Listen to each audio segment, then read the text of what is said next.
Bueno, este sería el módulo 6 del curso de ciencia y vamos a retomar lo que en el módulo anterior íbamos a cerrar, estábamos charlando, que de alguna manera era una crítica a lo que se ha dado en llamar bibliometría, perdón, que en definitiva es lo que pasó a partir de los años 60 en adelante a través de la formación del ICI, Instituto de Servicios Científicos, a cargo de Eugene Garfield, perfiló un formato para poder valorar la producción científica de los investigadores, que ha sido bastante criticado en el sentido que es la coronación de algo que conocemos como el publish or perish, es publica o perece,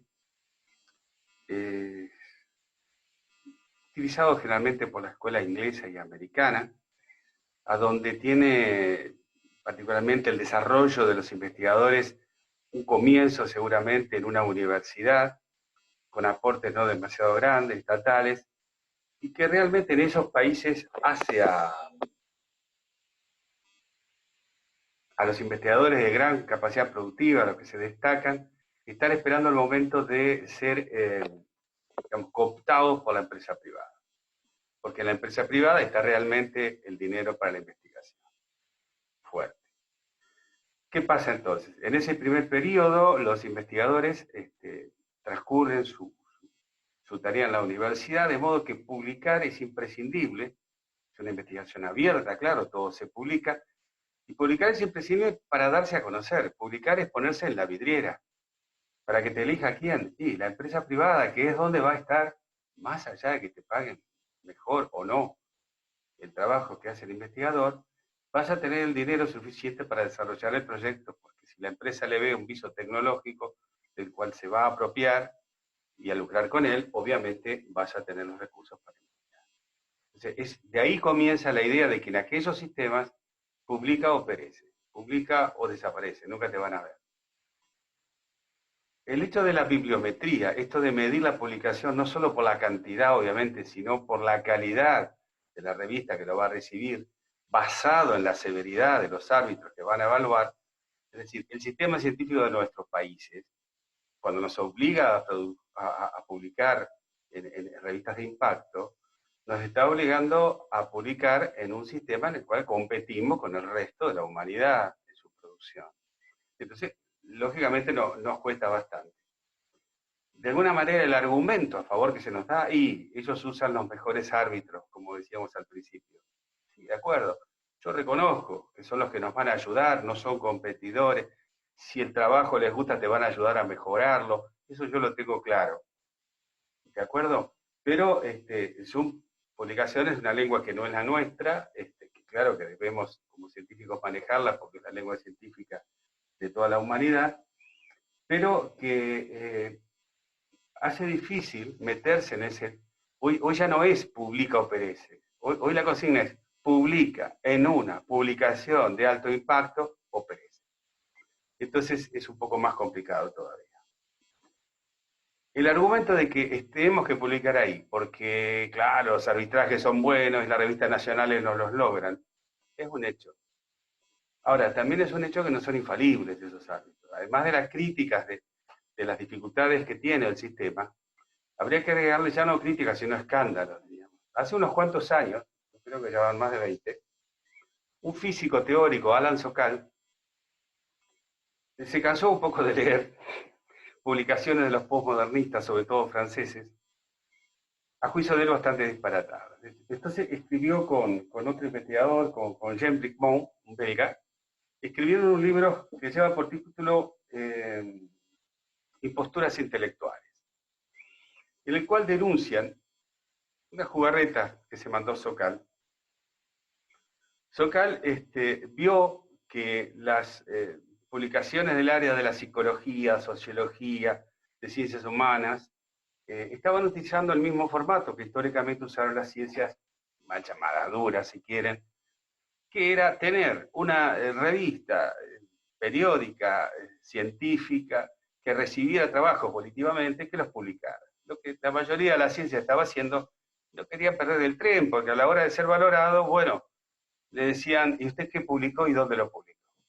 Entonces empezaron a surgir del área social revistas como Social Text, que en aquel entonces ya tenía su nombre dentro de las publicaciones serias científicas con referato, y como se cansó de ver un poco cómo desde la humanística se utilizaban términos que venían de la física o que venían de la matemática, un poco sin entenderlos mucho y mal utilizados, ¿no? Y entonces con la idea de que, bueno, si van a inventar algo nuevo, pónganle un código nuevo, no utilicen códigos que ya usamos los físicos, que ustedes no entienden y que entonces traía confusión. Eh, Cansado de eso, se mandó lo siguiente. Tratando de denunciar lo mal que se hacían las cosas en esa revista, Sokal escribió un artículo que llevaba por título Transgrediendo las fronteras hacia una hermenéutica transformativa de la gravedad cuántica. Atrapante. Uno dice, oh, qué difícil que es esto, qué importante. Lo presenta a Social Text, lo somete a Social Text. Social Text, como es de rutina, lo manda a 2 evaluadores. Los 2 evaluadores lo aprueban sin correcciones y piden que se publique. El artículo se publica. Publicado que fuere, Sokal hace una denuncia pública, va a una seria revista del área de la física teórica y le piden una respuesta, un editorial de la revista, a donde denuncia que Social Text acaba de publicar un disparate que inventó. ¿Cómo lo inventó? Bueno, hasta programas hay por ahí para inventar publicaciones, es decir, utilizando muchas palabras comunes del área de la investigación, dándole seriedad, mostrando contracción epistémica, está diciendo un disparate. Más o menos el concepto que trasladaba que el artículo de Sokal era que la gravedad era negociable. No estaba claro lo de la gravedad. Claro, a los gorditos nos vendría bárbaro. Resulta que si me dan un nuevo concepto de la gravedad, lo mío no es gordura, sino que la 9,8 metros por segundo al cuadrado, que es la aceleración de la gravedad, a la masa mía le viene del fatal. Entonces, si me baja la aceleración de la gravedad, yo bajo de peso. Así de disparatado. Sokal, en aquellos años llegó a dar una conferencia en la UBA, si quieren googlearla, Sokal, conferencia UBA, por ahí va a salir, y dio una conferencia presentando este libro. Entonces, véanla, porque Sokal, tratando de hablar español, incorrecto, se equivocaba, pero más o menos explicó que él no tiene problema con que, por ejemplo, modelos realmente difíciles y presentados relativamente nuevos por físicos matemáticos de primer nivel, por ejemplo, Lacan lo utilizara para hacer un modelo matemático que predecía el comportamiento humano. Y lo presentó en un paper, lo publicó, lo decía. ¿No? Este modelo, decía Sokal, nosotros los físicos todavía estamos tratando de desentrañarlo. Yo no niego, dice, que Lacan lo haya desentrañado y lo use en la psicología. Lo que pasa es que dentro del modelo, por ejemplo, la raíz cuadrada de 2, un factor que el modelo llevaba, un término que el modelo llevaba, digamos, Lacan explicaba que correspondía al tamaño del pene del hombre. Y dice, ningún problema, pero es que quisiéramos un argumento detrás de eso. Vean la conferencia porque no tiene desperdicio. Esto que realmente es un escándalo porque nos muestra que el sistema falla, y no es la primera vez, hay muchas denuncias de fallo del sistema. Miren, la revista Nature, la revista Science, no son las revistas de mayor impacto, 17, 18, 20. O sea, al lado de las de médicas no es un alto, no es de los más altos, pero sí son las más serias. En esas revistas prácticamente mucha gente considera que ya no es volitiva la publicación, ya no, usted no puede mandar algo a publicar, se los tiene que pedir. Se los tiene que pedir, o sea, son casi a pedido. ¿Por qué? Por todo el prestigio que las revistas merecidamente han ganado. Esas revistas han sido engañadas. Al estilo Sokal, con artículos que se escribieron con un poco de ingenio, pero trabajos que no se hicieron, esas revistas han sido engañadas. Lo más reciente que tenemos es el año 2017. En el 2017, James Lindsay, que es un físico, y Peter Boghossian, que es un filósofo, trataron de hacer algo similar, digamos. El postmodernismo seguía esa costumbre de usar cosas de otras disciplinas. Entonces mandan a otra reconocida revista, ¿sí?, que tenía el nombre en el 17, debe estar todavía. No la tengo acá, ¿cómo se llamaba esta revista? No la tengo acá, Lindsay Bogosian, que lleva por título el artículo El pene, sí, dije pene, el pene conceptual como una construcción social. La revista fue evaluada, el artículo fue evaluado, fue mandado a publicar y fue publicado. ¿Qué es lo que está ahí dentro? ¿Cuál es el concepto que traslada? Concluye que el concepto del pene humano es, el pene humano promedio de la población, es el responsable del calentamiento global del planeta. Ese artículo fue publicado. El sistema de evaluación científica tiene sus agujeros, ¿de acuerdo? Incluso el Zocalito, le llamo yo, el Zocal 2, dicen otros, fue algo muy similar unos años después que se hizo. Vamos a tratar de continuar con la presentación.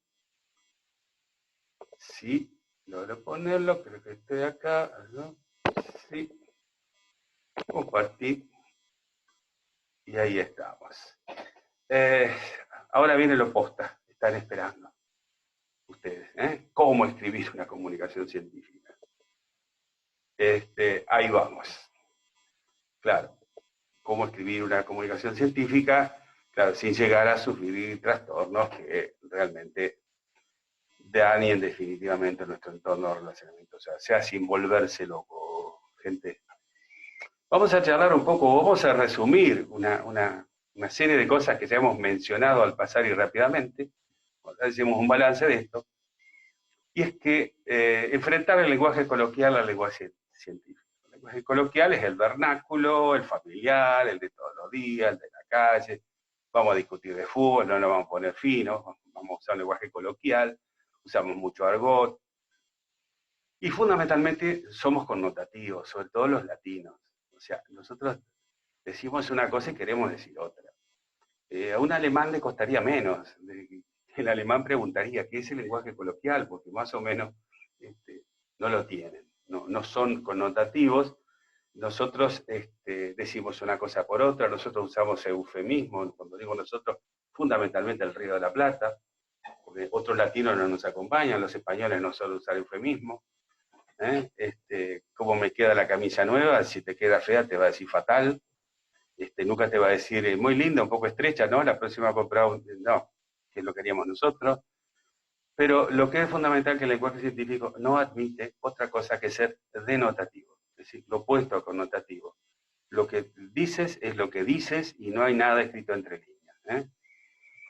El lenguaje científico, la publicación científica, llámale publicación científica, llámale comunicación científica, llámale tesis, para mí es lo mismo, es denotativo y está hecho para lectores primarios. Entonces, no está hecho para enseñarle algo a la gente que lo lee. Porque la gente que lo lee ya sabe, tanto o más que yo. Está viendo si yo le aporto una información de último momento. Una placa roja de crónica, último momento. El tercer paso de la síntesis del polipéptido que usted está buscando, nosotros probamos que se hace así. Pero tengo que explicarle qué es un polipéptido, qué es una proteína, de dónde se... No es un lugar para ir a estudiar polipéptidos, una publicación científica, o una tesis que hable del último paso en la síntesis de un polipéptido nuevo. A ver si nos ponemos de acuerdo. Entonces, no es formativo, es informativo. En ese sentido, en todo caso, estar claro que ni en mi tesis, ni en un trabajo científico ninguno, yo tengo que enseñarle al lector cosas que tiene que saber previo para que me entienda. Tengo que tener claro cada uno de los capítulos, pero nadie puede ir ahí a estudiar el tema porque ya tiene que saberlo. Lo básico es estructura lógica, digamos, una serie de capítulos que ya hemos mencionado anteriormente y que más o menos todos los lectores primarios del mundo están esperando que yo respete. O sea que todos los lectores primarios del mundo saben que en la introducción van a buscar el problema. Y eso tiene que estar. Ejemplo. Y así cada capítulo. Vamos a, digamos, méritos que tiene que tener el lenguaje que llamamos científico. Claridad. ¿Te parece? Lo pongo en inglés porque más de una vez cuando me van a corregir me van a contar en inglés. Y entonces cuando dice que es clearness, es que no está muy clara la cosa. ¿Qué quiere decir claridad? Que no sea ambiguo. ¿eh? Tiene que ser desambiguado. Es decir, tengo que utilizar los códigos que nadie, no solo en mi entorno, en el Río de la Plata, en la Argentina, en América, no, que un japonés también le quede claro, que gente de cualquier cultura, porque ese código, ¿qué quiere decir? O sea, la semiótica, digamos, la relación entre el código y su propio significado, tiene que ser clara y sin ambigüedad. Otro requerimiento de la comunicación científica, el lenguaje científico, es la exactitud. A veces nos va el corrector a decir que estoy fallando, lacking accuracy. Se refiere a la exactitud. Precisión, bueno, a veces lo puedo confundir, pero precisión es otra cosa. A mí me puede decir que si estoy midiendo diferencias entre la cantidad de una sustancia en el resultado de mis ensayos, está en el orden de los micrómetros, yo no puedo utilizar como elemento de medición un metro de carpintero, porque obviamente me va a faltar precisión para el nivel de datos que tengo que medir. La honestidad intelectual es, diría yo, lo principal, por más que acá nos aparezca abajo. Es decir, cuando hablamos de cuándo se genera esto de la evaluación científica referada, es decir, que el investigador que tiene un nuevo conocimiento lo someta a un par de colegas para que lo corrigen, y entonces sí, alguien le dé el ok para publicarlo, ese formato que empezó con aquella historia que hablamos de Robert Boyle, básicamente requiere la honestidad intelectual. Lo primero que va a saltar cuando yo apunto con, una publicación, con un artículo a publicarlo en una revista de impacto, es que la seriedad de los evaluadores lo va a llevar a lo que primero que tienen que revisar, y es lo que en lenguaje periodístico se diría que no sea pescado podrido. Es decir, que yo no me esté inventando, que yo tenga suficiente respaldo de mis ensayos a aquello que estoy discutiendo en el capítulo de análisis y discusión de resultados con todos aquellos investigadores que ya tienen publicados esos conocimientos. O sea, tiene que buscar, probar que yo soy un par, y un par desde todo punto de vista, a donde la honestidad intelectual de cada uno de los pasos que se dio se cumplieron, es algo que va a saltar a la vista de cualquier evaluador que por supuesto va a ser un par mío, un tipo que sabe tanto, trabaja en lo mismo, o a veces muchas veces, más que yo. Eso es lo que busca el lenguaje científico. Luego la objetividad, o sea, sin influencia de sentimientos personales. Esto es imposible, porque para ser objetivos 100% tenemos que ser objetos. Una mesa, una silla, una pala. Nosotros somos seres humanos, somos sujetos, y como sujetos somos subjetivos. ¿Qué nos permite arrimarnos a la objetividad o cubrirnos de la excesiva subjetividad? Y el método científico? Pero objetivos no somos. La brevedad, basado en otra propiedad del lenguaje que es la sintaxis. Es decir, puede esto ser menos importante tal vez en una tesis, difícilmente las tesis tengan una cantidad de páginas a respetar, realmente no las tienen, pero sinceramente entre nosotros si tienen algo que comunicar, si ustedes son breves y claros, es mucho más probable que la comunicación se cite. Y no se olvide que lo que tienen que buscar no es publicar, es ser citado. Un paper no se puede negociar mucho. Yo diría, por decir un término medio, de mucha frecuencia, 6 páginas. ¿Tenés algo a comunicar? ¿Tenés un nuevo conocimiento? Bueno, escribís un artículo. El artículo está limitado a 6 páginas. Muchas veces por exigencia de la revista, otras veces por costo. El equipo te dice, el director dice, mirá, querido, cada página vale, no sé, 150, $200 según la publicación. Algunas no cobran, hay que apuntar a esas, son de impacto y no cobran. Otras, muchas cobran, de modo que ya son varias las razones por las cuales yo diría que 6 páginas es el término adecuado. De modo que mucha sintaxis tiene que ver ahí.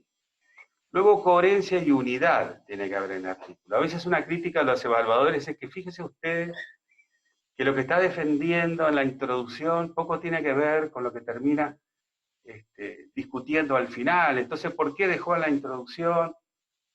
Hizo citas. Bueno, esa no pasa seguro. Si usted hace una cita en la referencia, la bibliografía cita en artículos que luego no discuten, y es muy probable que me pidan que los quite.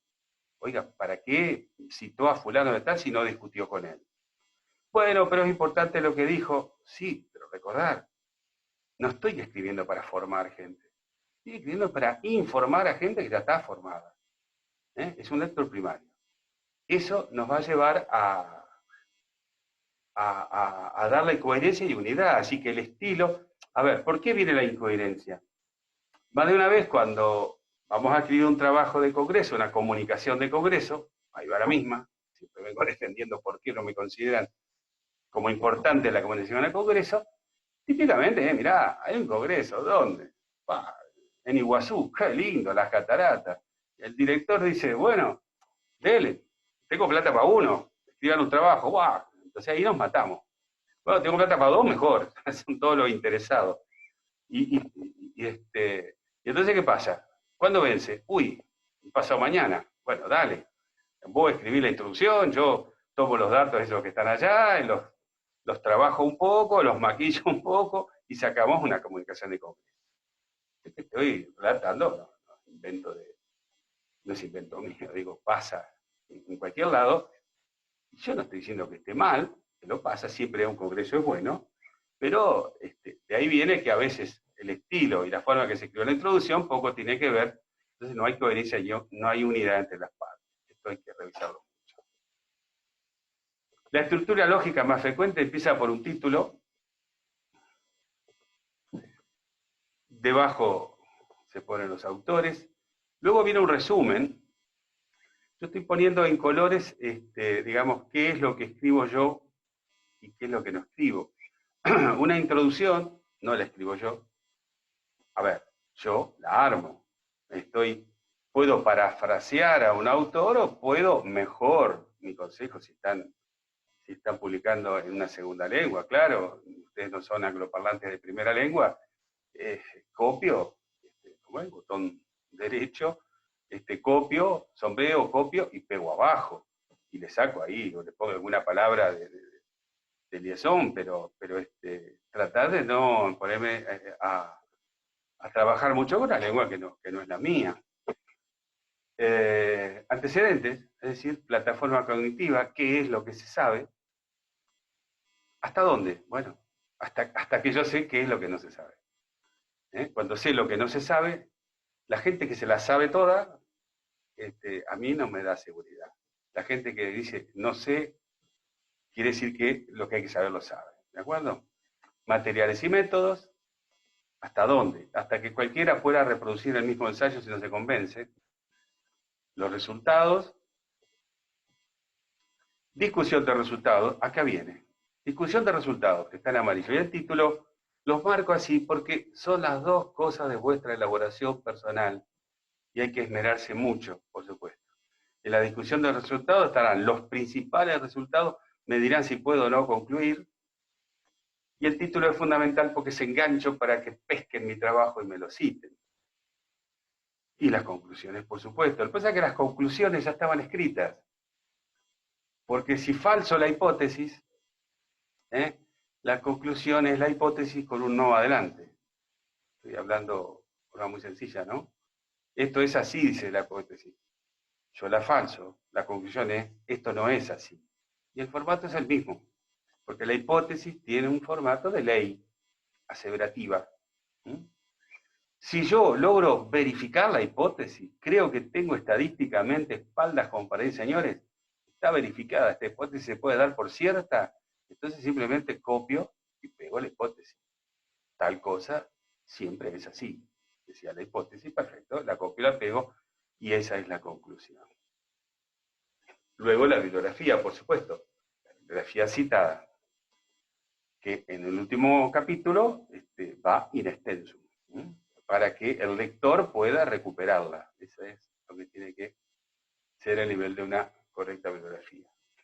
Charlemos un poco del título. El título para mí es muy importante. Primero, de nada serviría publicar si la recuperación de eso que publico se hace tan difícil que muy pocos la leerán y por tanto muchos menos la citarán. El título es la mosca, es la carnada, es el anzuelo. ¿eh? ¿Cuáles son los problemas más comunes con el título que uno ve? Los títulos son largos, los títulos son demasiado largos, les cuesta más a los buscadores, y encima de ese largo están escritos de una manera muchas veces difícil de recuperar. Tiene que ser corto, pero tiene que ser con buena sintaxis. Por ser corto no es que no diga nada, ¿no? Propuestas para cumplir con esto es, a mí me gusta mucho lo que la variable dependiente vaya adelante. ¿De acuerdo? ¿Qué quiere decir eso? Que aquella variable de la cual depende el problema que yo busco, la pongo adelante de todo el título. Poner adelante una palabra más genérica, más general, como por ejemplo podrían ser las variables independientes, haría el título muy largo y los buscadores, no es tema que yo conozca demasiado, pero tengo entendido que para un searcher la primera palabra es fundamental. Y la primera palabra ojalá que no sea un artículo o no sea una palabra común a cualquier tipo de investigación. Evitar entonces códigos frecuentes en la primera palabra.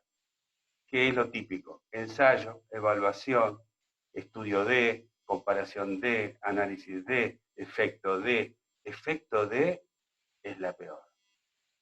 Yo creo que esta se lleva los premios. Porque efecto de quiere decir, a mí me obliga a relatar a continuación de efecto de, ¿qué cosa? Las variables independientes.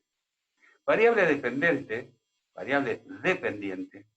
sobre todo el estadístico nos diría, ¡ay, si hay una, mejor que mejor!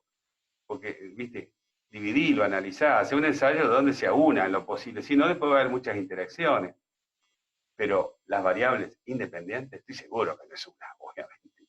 Yo quiero ver cómo se comporta esa variable dependiente en distintos ambientes, en distintas condiciones, en distintos tratamientos. Entonces, es tan común que los trabajos empiecen, los títulos empiecen por efecto de, entonces, ¿qué escriben, por ejemplo? Efectos de el riego, la heliofanía, la dosis de fertilizante, la acidez del suelo, ¿verdad? En desarrollo de la cucaracha negra de no sé dónde. A la pucha, resulta que la cucaracha negra de no sé dónde, que es lo que quiero controlar, me quedó al final de todo, y tanto el lector como el searcher tiene que bancarse prácticamente todas las variables independientes, que obviamente son las comunes a todos los trabajos, porque todo el que está en producción, o en el caso de ustedes, control de plagas, y obviamente va a evaluar el momento oportuno del tratamiento, la eficiencia del tratamiento, la eficiencia de la aplicación, ¿de acuerdo? Entonces hay que evitar palabras comunes, ensayo. ¿Cómo van a empezar un trabajo de investigación con la palabra ensayo? Todos los trabajos de investigación del mundo tienen un ensayo, porque el ensayo es el que va a corroborar la hipótesis. Evaluación. No hay trabajo en el mundo que no se pueda, que no hay artículo científico que no haya tenido una evaluación por medio, por supuesto. Estudio. Es una palabra que no me dice nada. ¿Estudió usted? Sí, estudió un montón, profesor. Bueno, pero de algunas probatorias del estudio. Comparación. No hay trabajo científico que no compare un dato medido con uno calculado, el dato mío contra el dato de otro colega, o sea, palabras, análisis, síntesis me faltó. Ninguna de esas palabras es conveniente que sea encabezado el título, pero efecto de, que es una de las más usadas, para mí es la más nefasta de todas. A ver, porque son variables independientes. Muy bien, vamos arriba. A ver, ejemplo. Efecto del cambio climático sobre los monos en el África Central. ¿Me suena algún trabajo en antropología o veterinaria? No sé. Podría ser. Pero con el mismo comienzo, podría ser efecto del cambio sobre la producción de soja en Salta. A cualquier buscador, humano o robot, efecto del cambio climático sobre, seguramente en el primer paso arroja a 4.252.400 trabajos. ¿De acuerdo? Esa es la idea de no usar. Que sea demasiado corto es la crítica menos frecuente que un evaluador nos hace. Es muy raro que, oiga, el título está muy corto, no dice nada. Porque la voluntad en general es escribir demasiado. Cortar tampoco significa no ser específico. A ver, títulos deficientes van como ejemplo. ¿Qué tengo acá? Algo que es inespecífico. Escribir un título corto, pero acción de los antibióticos sobre las bacterias. Es un lindo título, acción de los antibióticos sobre las bacterias. Un lindo título si están haciendo o estamos haciendo un libro de microbiología para el secundario y entonces nos dice, ay, doctor, ¿no me escribe un artículo para los chicos del secundario? ¿Cuánto tengo para escribir? Y tiene 2 páginas de la enciclopedia. Bueno, en 2 páginas tiene que meter todo lo que los chicos tienen que saber. Entonces, el título que le pongo es Acción de los antibióticos sobre las bacterias y le cuento cómo los antibióticos no los descubrió, sino que llamó la atención este señor Fleming y después inhibe el crecimiento de la bacteria, pero no es un título para un trabajo científico que es comunicación de una novedad científica. Sustentabilidad de la siembra directa. Cualquier trabajo que tenga que ver con la Argentina va a tener que ver con la siembra directa, porque somos los líderes en eso, y entonces este título a mí no me dice nada. Con palabras basura, o sea, se puede empeorar, porque por lo menos los inespecíficos son cortos. Observaciones preliminares, uno lo ve muchas veces, el autor como que se cubre y dice, ojo, mire que esto no es todo, tengo más en casa, pero voy. Entonces, observaciones preliminares sobre el efecto de ciertos antibióticos sobre varias especies de bacterias. Para mí es muy largo y estaría bueno para una novela de Agatha Christie. Como en los próximos capítulos usted se irá enterando. Acá en el título no le voy a poner quién fue el asesino porque si no, no tiene gracia. Con palabras basura, ojo, se puede, 44 palabras. Una vez me pasó evaluando en la Universidad de La Plata proyectos, pedidos de becas de estudio, proyectos que tenían el orden de 45 palabras el título. Entonces, mira, este se equivocó, le digo al colega que está al lado. Él me puso el resumen en el lugar que va el título. Me dice, no, ese es el título. Yo lo conozco, me dice. El título parecía un resumen. Este tiene 44 palabras. Efectos del tráfico vehicular sobre potreos productivos en doble cultivo hechos bajo el régimen de siembra directa en el sudeste de la provincia de Buenos Aires, Argentina, sobre cualidades edáficas que se vinculan a la fertilidad del suelo y su sostenimiento en el tiempo. Joder, es un resumen. 44 palabras. A ver, ¿podemos reescribirlo? Propuestas mejoradoras. Tráfico y compactación. Bajo siembra directa, con un subtítulo, evolución de propiedades físicas. Esto de título, punto y subtítulo es interesante. Me ahorra a veces 1 o 2 palabras. Son 9 palabras. Yo me jugaría. Trataría de ser pragmático. ¿Y cuántas le pongo? A mí me gusta 10. Es un número redondo, fácil de recordar. Y yo diría que es una cuestión, no tengo ningún argumento a favor de esto, es una inducción por ser viejo que ustedes me permitirán. Yo creo que hay que apuntar a 10 palabras. 10 palabras tengo que esmerarme, tengo que trabajar mucho. Los invito a que le dediquen mucho al título. Luego el título, sobre todo el de la tesis, el resto de vuestra vida activa y pasiva, un jubilado, ustedes el título de la tesis de maestría, de la tesis doctoral, lo van a escribir millones de veces. Traten de que no les dé vergüenza el resto de su vida escribir 44 palabras cada vez que le piden el título, y si lo van a publicar, con más razón, porque es bastante más probable que si usan menos palabras y las adecuadas, los buscadores lo van a relevar más fácil, y eso les va a dar una mayor probabilidad de ser citado, que es el único mérito científico que hoy día me van a reconocer. A ver, propuestas mejoradoras de las anteriores. Ejemplo, estreptomicina, 2 puntos, actividad sobre Mycobacterium tuberculosis. Es corto, ya es más concreto, me parece que el buscador dice, bueno, estreptomicina, listo, yo trabajo con eso, lo relevo. Si no, lo que combate Mycobacterium tuberculosis, lo subo. no sé, creo que es un título mejor. Antibióticos poliénicos, actividad sobre bacterias patógenas vegetales, también es corto, también es concreto. No, son palabras que si las uso como palabras clave, son bastante específicas y no hay palabras de gusto. ¿Mm?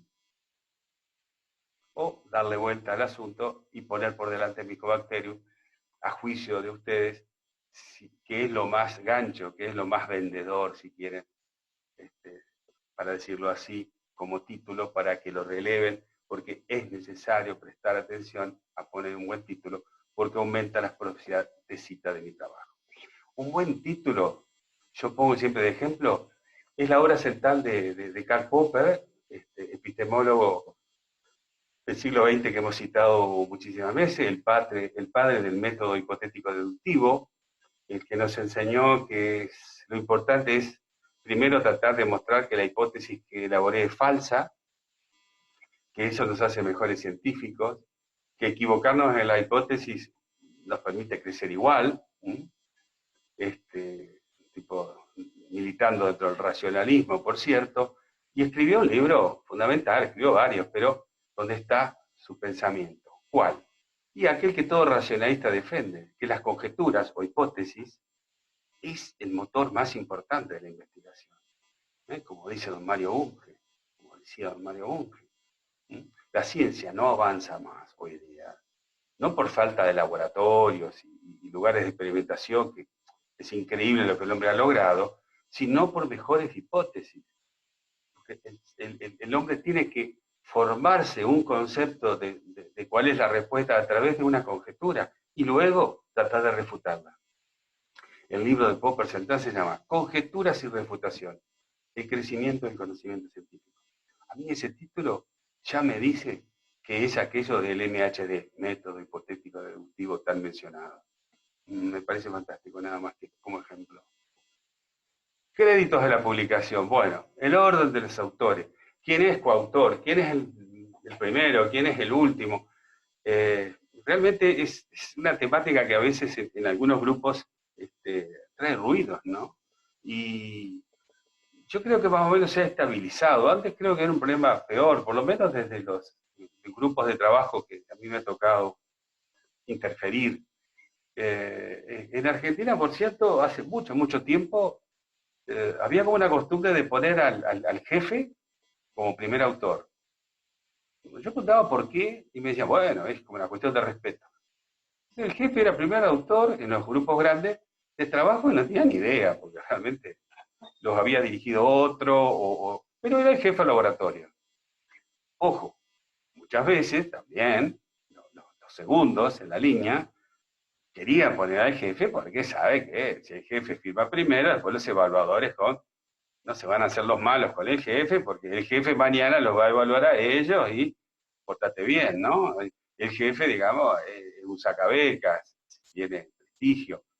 Es una dinámica patológica de los dos lados.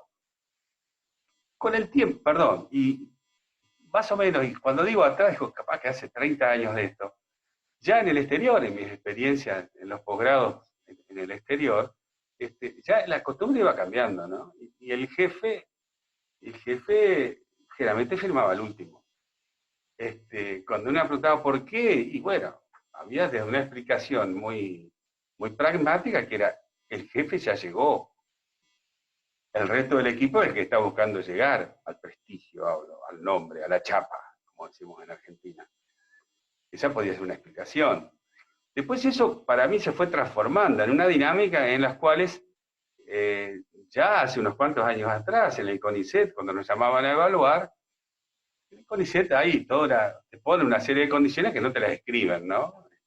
Sería el código no escrito para evaluar, pero que a los evaluadores con mucha sutileza, alguien de segunda línea te lo sugiere y te dice, señores, ustedes evalúan como quieran, por eso nos molestamos, pero otras comisiones han considerado que para pasar de tal categoría a tal categoría, el investigador debiera tener al menos tantos trabajos firmados como último autor.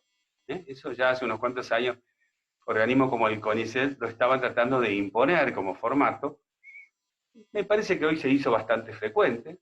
¿M? Aquello de que, a ver, vamos a ver la óptica de este señor, si no me acuerdo mal, sí. Jorge Cham es un panameño, pero que trabaja en Stanford, si mal no me acuerdo, una universidad de primera línea de Estados Unidos, y gracias al permiso que me dio Jorge Cham en su momento, esto está incluido en mi libro, Jorge Cham lo que hace es tomar de forma graciosa los problemas del posgrado en general, por eso el libro Ciencia de los griegos al Impact Factor, que ustedes tienen como biografía que les ha acercado la doctora Simón, encontrarán varias imágenes de Jorge Cham que trata de mostrar graciosamente, digamos, los problemas que ocurren en la vida cotidiana de investigadores y el posgrado de Estado. Entonces ahí describe, si quieren leerlo, lo que él graciosamente asigna como responsabilidad de cada título, ¿no? En la propuesta de él, el que va adelante, y en realidad lo que hizo fue tiró los números, o sea, hizo un poco el trabajo grueso. Eh, el segundo autor es como, ¿qué quiere decir Cham? Es como el puesto más desapercibido. Es un estudiante de grado, está en el laboratorio, no tiene nada que ver con el proyecto, ¿eh? Pero generalmente pasa por ahí a la hora de comer y trae comida. ¿Va? Entonces, de simpático le regalaron el puesto número 2, porque generalmente nadie se acuerda del número 2. El número 1 al menos va adelante. Cuando viene la cita, viene Michaels, está, ¿no es cierto? Michael y otros. El que aparece es Michael. Pero el segundo no aparece nunca, solo en la bibliografía en extenso. El tercer autor, de repente hizo de todo, pero claro, es nuevo, es nuevito, y me parece bien ir en tercer puesto. El autor del medio no lo nombra a nadie, jamás. Generalmente se lo dan a un técnico, a alguien que ayuda a limpiar los tubos de ensayo, vamos. El anteúltimo es un asistente, un profesor asistente postdoctoral, que instigó para que hiciera el papel. Y el último hotel es la cabeza de Honcho, en argot es el jefe, el capo, diríamos acá, el jefazo, y ese va al final. Atendiendo a las partes graciosas, pero más o menos Jorge Cham nos dice que esto es más o menos lo que usaba, por lo menos para el 2005, que está firmado esto, en su universidad de Stanford. Esto, por supuesto, tiene sus variantes y ustedes seguirán encontrando gente, no lo sé, que dice, no, a Smith, al cabeza turco, hay que ponerlo adelante, porque a mí a veces me decían, es una cuestión de respeto. Digo, pero ¿cómo respeto? ¿Por qué le va a faltar el respeto si no hay honor más grande para un director de grupo que sus dirigidos realmente comiencen a firmar los trabajos por sí solos? Fíjense ustedes que en Argentina, en la categorización docente, la diferencia entre estar en la categoría 1 y la 2, el que tiene categoría 1 tiene que cumplir exactamente todos los pasos que se le pida en la categoría 2. Nada más que en la categoría 1 la diferencia fundamental está dada en que los orientados que tuvo, teniendo la categoría 2, hoy día están teniendo probatorias de publicaciones propias por su lado, digamos. O sea, se independizaron, cortaron el cordón umbilical. De modo que pasar de 2 a la 1, solo voy a pasar en la medida que yo deje de firmar los papers como cabeza de grupo que no sepa ni quién hizo el trabajo. Por aquello de el respeto que alguna vez se esgrimía. Arriba con esto. ¿Qué viene después? Después viene el APTA, summary, resumen. Después del título, esto es lo más leído. Entonces la invitación es, hay que trabajarlo bien. Son 250 palabras, más o menos, las que me dejan escribir. Y tiene que llevar un poquito de cada cosa. ¿Qué tiene que tener un resumen? Y ser un resumen. Entonces, ¿qué me queda? Una frase, frase y media, dos como muchas frases, si hay algo muy importante, de cada uno de los capítulos. Porque yo digo, no, de material y método no digo nada. Y el evaluador me los va a pedir, oiga, usted tiene que mencionar el resumen. Porque si el método es este o es el otro, la persona que lo quiere recuperar lo decide. O sea, si el resumen está bien escrito, con el título es el primer gancho. la primer mosca, el pescado ve y dice, mirá, qué lindo aquello, se acerca. Entonces abre el resumen cuando está usando un buscador, ¿no es cierto? Y se lee el resumen. Si el resumen está bien escrito, ya la probabilidad de que baje el papel completo y lo lea son más grandes. Y después que leyó el paper, y ya las posibilidades que me cite son muy grandes. Porque el otro dice, bueno, ya me tomé todo este trabajo, lo entendí, sirve, que sé, más vale, yo lo cito. Y ahí es donde ustedes tienen el beneficio del índice TESS. Donde la revista, si ustedes no le dan mucha bola, la revista lo tiene clarísimo. Mirá vos, este desconocido que publicó con nosotros su primer trabajo el año pasado, resulta que tuvo 12 citas. A la pucha, 12 citas en un año. ¿eh? El segundo paper que ese desconocido manda, y el camino ya se allanó. Vamos a ser sinceros. Ya hemos denunciado la falencia del sistema de evaluación, hemos denunciado los escándalos del sistema de evaluación. Vamos a reconocer pragmáticamente que el sistema de evaluación, es decir, a cargo del editor de la revista, va a tratar mucho más sutilmente y va a mandar a aquel evaluador que es bueno, que sabe, todos lo son, pero aquel que sabe que tiene tiempo, que se va a dedicar, que lo va a corregir, que lo va a pulir, con la idea de que publique de nuevo, a ver si la segunda publicación con nosotros repite las 12 citas o las mejoras anuales, que es un buen valor de citas para un solo artículo. ¿Estamos de acuerdo? Aquellos artículos que después de 10 años de publicado no tienen ninguna cita, la única palabra que queda es fracaso. Es decir, publiqué, acá está, sí. ¿Qué pasa? A mí me reniega el sistema bibliométrico, pero la verdad que hay que reconocer, 10 años que la gente está leyendo esto y ni siquiera te citan para putearte.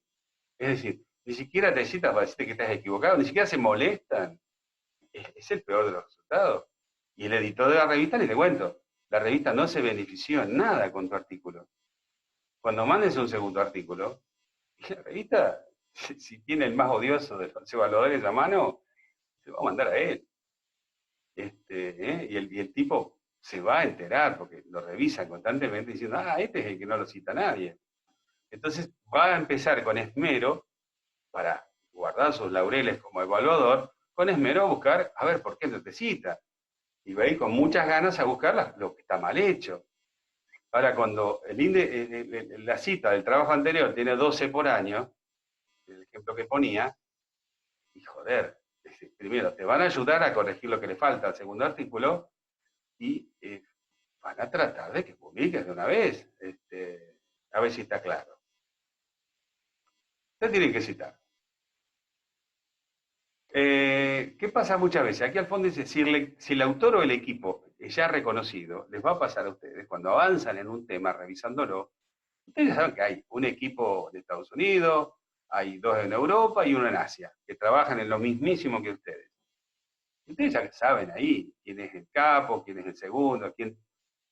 Más de una vez necesitan citar en un sentido dado, es decir, medir esta variable es importante. Yo les dije, ustedes en la introducción no escriban nada, o sea, que nos hacen cargo de que esa variable es importante. Entonces citan a quien dijo que la variable es importante. Más de una vez dice, a ver, ¿dónde? ¿Qué puedo citar? ¿Qué puedo citar?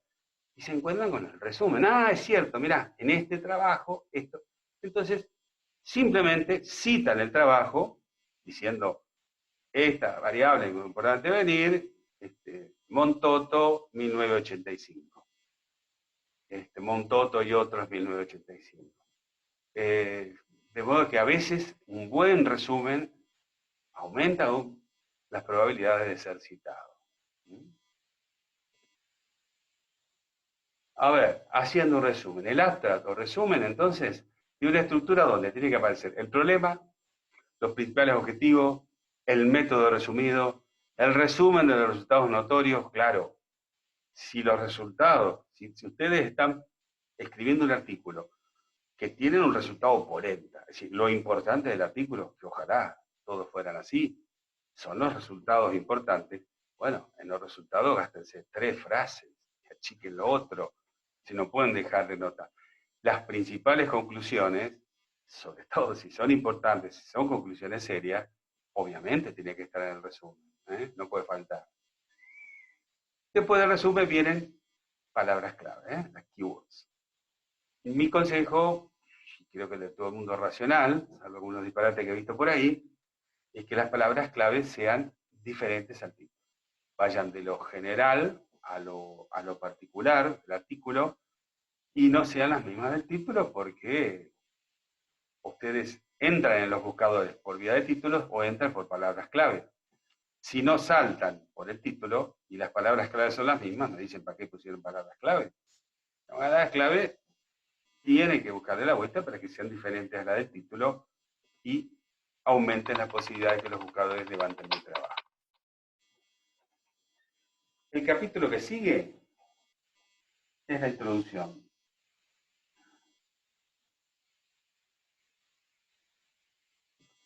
La introducción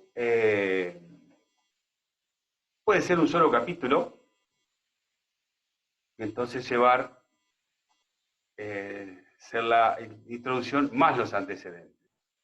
O pueden ser dos capítulos. Pueden pasar dos cosas. El formato de la tesis o el formato de la revista me pueden exigir que haya dos o que haya una. Yo, en ese sentido, tienen que someterse a eso. Si a mí me dejan elegir, yo a la gente que comienza, me gusta decirle, mira, vamos a escribir dos capítulos separados. ¿Por qué? Porque creo que es más fácil para cuando uno empieza a escribir, para no mezclar las cosas. Es decir, un capítulo va a hacer solamente la introducción. ¿Y qué tiene que tener la introducción? Básicamente el problema. ¿El problema cómo? Y dos partes tiene tener el problema. Una explicitación clara del problema, que el lector lee y dice, ah, el problema es este. Y no se confunda, digo, será este, bien claro cuál es el problema. Y segundo, avales del problema. ¿De acuerdo? Es decir, avales, sí, mostrar que el problema no se te ocurrió a vos, que el problema existe. ¿Cómo avalo el problema? Con citas bibliográficas que ya hayan citado el problema. Ya hayan citado tu problema como un problema. Aquí es donde alguna cita vieja, y capaz que mejor, porque muestra que el problema es viejo, no es que se ocurrió antes de ayer. ¿De acuerdo? En cambio, en la parte de antecedentes nos van a exigir al revés, que no haya citas viejas, para que vean que estoy con los antecedentes últimos. Luego tiene que haber una justificación del trabajo por el problema. Ahí es donde generalmente uno va a cuantificar, ¿no? Va, va a poner que bueno, que al país le ocasiona tantos millones de dólares de pérdida la plaga tal, y que si ustedes tienen un éxito disminuyendo al 10% esas pérdidas, y ahí lo pasan a dólares, a toneladas de soja, o sea, algo tangible y pueril, lamentablemente, es lo que tiene fuerza, porque entonces después viene la parte donde, bueno, para evitarle al país las pérdidas de tantos millones de dólares, yo necesito para trabajar la humilde suma de tanto dinero y ponen ahí su presupuestación. Pero se justifica el problema además de explicitarlo. ¿Tá? Puede también la introducción ser el primer lugar donde ubicar los objetivos. Los objetivos de este trabajo son los siguientes.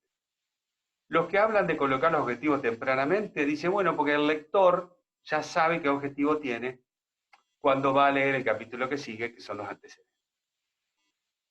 ¿De acuerdo? Otros dicen, no, los objetivos hay que ponerlos después de los antecedentes. Los dos iguales son posibles, a mí me da lo mismo, fíjense que si el formato les pide uno u otro.